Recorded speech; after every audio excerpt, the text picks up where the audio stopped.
Na-shoot sa 10. Anyway, mga kababayan, ito, meron naman. Lahat kayo may bola, huwag kayo magalala. Pass break.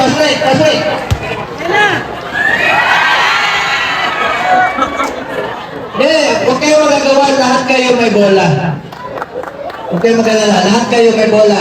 Pero patawarin niyo po ako, yung ibang bola, walang hangin, okay lang? Okay lang? May vulcanizing kayo rito.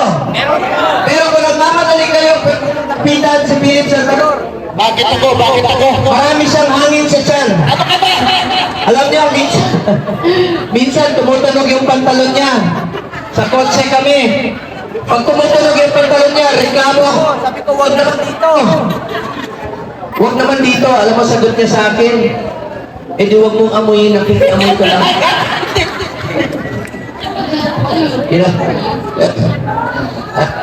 Natatawa siya.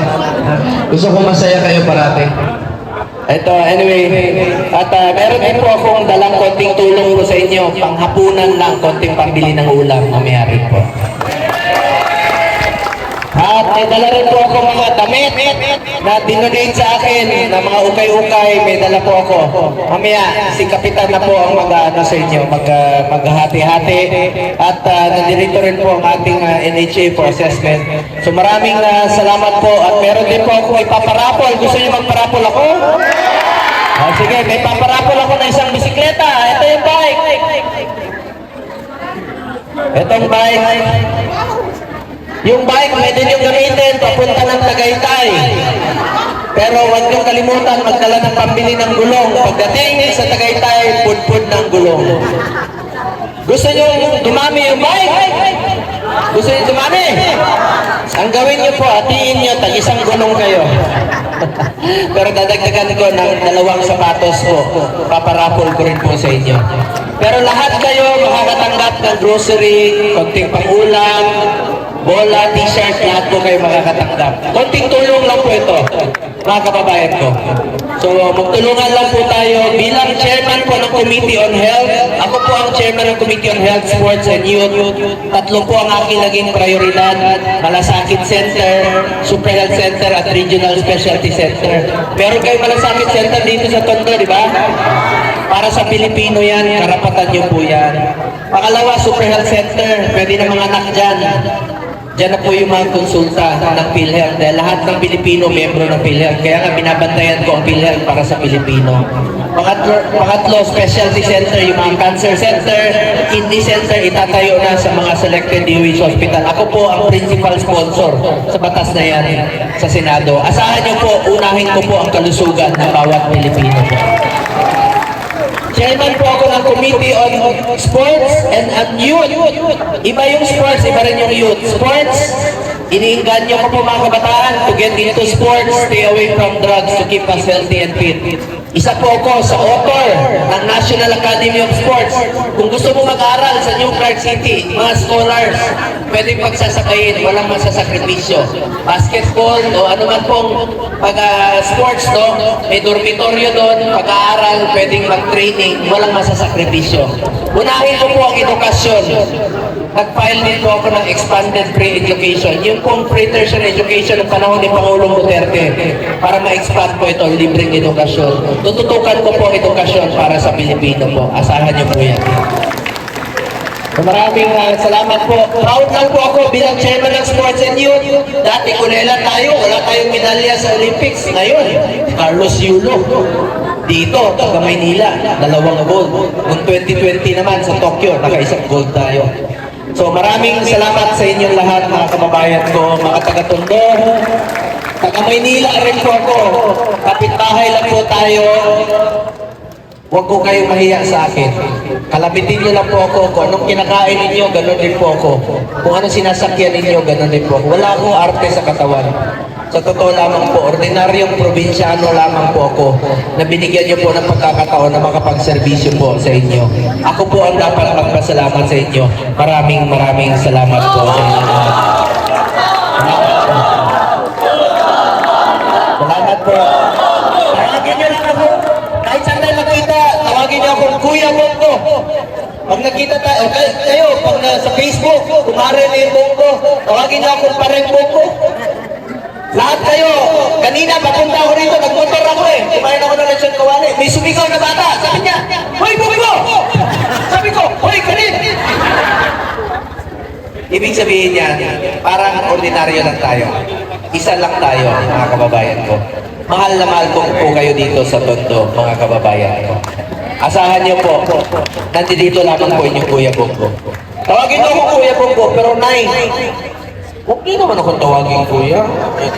Siyempre, 51 years old na po ako, pero siyempre magsalubong tayo. Kuya mo. Ano ako, super lolo? Madaling tandaan ang pangalan ko. Ang apelido ko ang pinakamaikli sa Senado. G.O. Pumunta kayo sa kanto. Traffic! Ano ba maalala nyo? Pag ano yung green?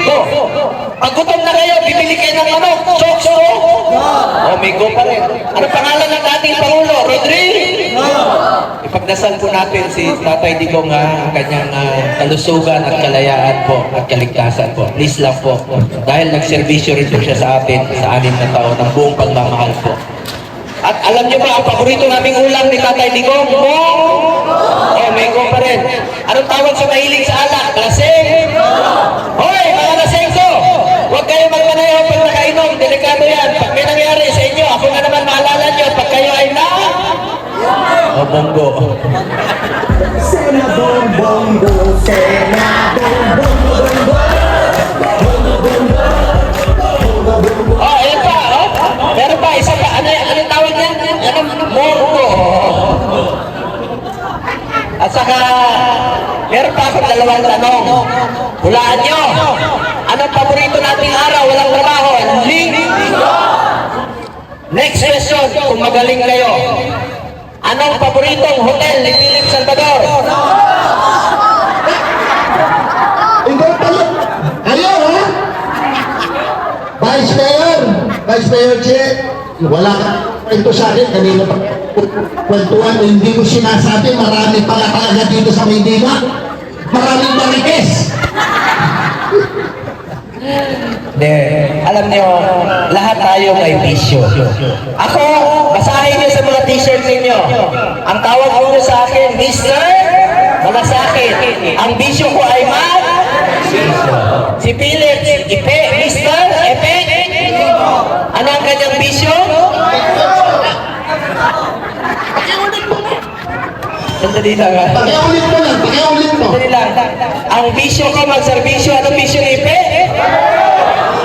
Sinungaling! Ako, inaalit ko yan. Nung kabataan ko. Totoo yan. Pero ngayon, good boy na to, oy! Wala na talaga! Kasi nung kabataan ko, naging superstar ako. Artista eh. So, naging marupok ako. Pero ngayon, matibay na to. Parang si Bongo, matibay! Good boy! Oh. Mabait po yan. At saka mapagmahal yan. Ay, salamat. Lahat ng kausap niya sa telepono, mahal ang tawag niya. Ano? Ikaw talaga. Mabait ito. Alam niyo, bilib ako sa taong to. Yung iba, di ba, pag tapos na eleksyon, ayaw na magpakita. Tapos na eleksyon. Pero ito, kahit hindi pinalan, sabi niya, sasamahan kita, makapagpasalamat man lang sa mga kababayan natin. Yan Opo, yan. ang totoong nagsiservisyo talaga, Mr. Efectivo. Salamat, Senador. Salamat. Alam niyo po, maraming salamat po sa inyo. Maraming salamat po kay Yorme at maraming kay Vice Mayor Che. At tandaan niyo to, always, God first. Salamat po, Senador. Salamat. Yan ang kay Yorme, always God first, di ba? At ako, ganun din po ako kasi ginawa niyo akong number 1. Maraming salamat po. Thank you. Mahal ko rin po kayo. Salamat po. Sobrang salamat. Salamat sa inyong lahat. Hindi ko na po habaan ang aking sasabihin. Papunta po ako ng Rosario sa mga nabahaan rin po doon sa Cavite. At tulungan lang po tayo. At meron lang po ako sasabihin sa inyo. Sana po'y maalala ninyo sa mahabang panahon. Mga kababayan ko, minsan lang po tayo dadaan sa mundong ito. Kung ano pong kabutihan o tulong na pwede natin gawin sa ating kapwa, gawin na po natin ngayon. Dahil hindi na tayo babalik sa mundong ito. Isang beses lang tayo babalik sa mundo. Ako po ang inyong Senator Kuya Bongo. Patuloy na magsiservisyo sa inyong lahat. Dahil ako po ay naniniwala na ang serbisyo po sa tao, serbisyo po yan sa Diyos. Palakpakan natin ang Panginoon sa buhay na binigay na po sa atin. Maraming salamat po kay tandaan niyo po, mahal na mahal